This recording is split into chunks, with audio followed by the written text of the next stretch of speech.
যদি আপনাদের মুরত থাকে চালগুলো নিচ্ছেন কেন? বিক্রি করেন না আমাদের কাছে। হ্যাঁ, আমাদের কাছে বিক্রি করেন না। আরে বিক্রি করেন না মানে ফ্রিতে এরপরে চাল নিতে হবে? আপনারা ট্রিটমেন্ট করাতে আসেন কেন? টাকা আছে, আমি ট্রিটমেন্ট করাতে আসেন কেন? যান না পাকিস্তানে। আপনি বলার পাকিস্তানে যান না।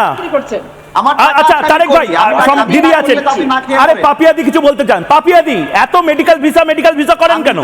পাকিস্তানে যান না, পাকিস্তানে যান, পাকিস্তানে যান, যান যান যান যান যান যান পাকিস্তানে যান, পাকিস্তানে। ভারতের পরে চিকিৎসা করাতে আসবেন না, ফুসকুড়ি হলে ভারতে চলে আসেন। হ্যাঁ বলুন দিদি, বলুন।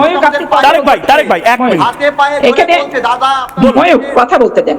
বলুন। এখানে মেডিকেল ভিসা আমরা নিচ্ছি, মেডিকেল ভিসা নিচ্ছি, এতে চিপে আমরা হচ্ছে ট্রিটমেন্ট পাচ্ছি, আর আপনারা আমাদের কারণে বৈদেশিক মুদ্রা অর্জন করছেন। আরে কৃতজ্ঞতা বোধ দিদি, কৃতজ্ঞতা বোধ, একটা কৃতজ্ঞতা বোধ থাকে। মেডিকেল ভিসার জন্য আপনারা অ্যাপ্লাই করছেন, আবার আনসারুল্লাহ বাংলা ভারতকে গজওয়াতুল হিন্দ বানানোর অ্যাপ্লাই করছে। ऐसे कैसे चलेगा দিদি? দাদা শোনেন ময়ূক শোনেন, আমরা যদি আপনাদের ওখানে চিকিৎসা নিতে না যাই 6 মাস 5 মাস, রেস্টুরেন্ট বলেন, শপিং মল বলেন, তারপরে চিকিৎসা বলেন, ডাক্তারের কাছে ভিড় বলেন, সবই কিন্তু কমে যায়। হ্যাঁ, পার্শ্ববর্তী আমি কি কোনো ঠাকুরমার ঝুলি শুনছি?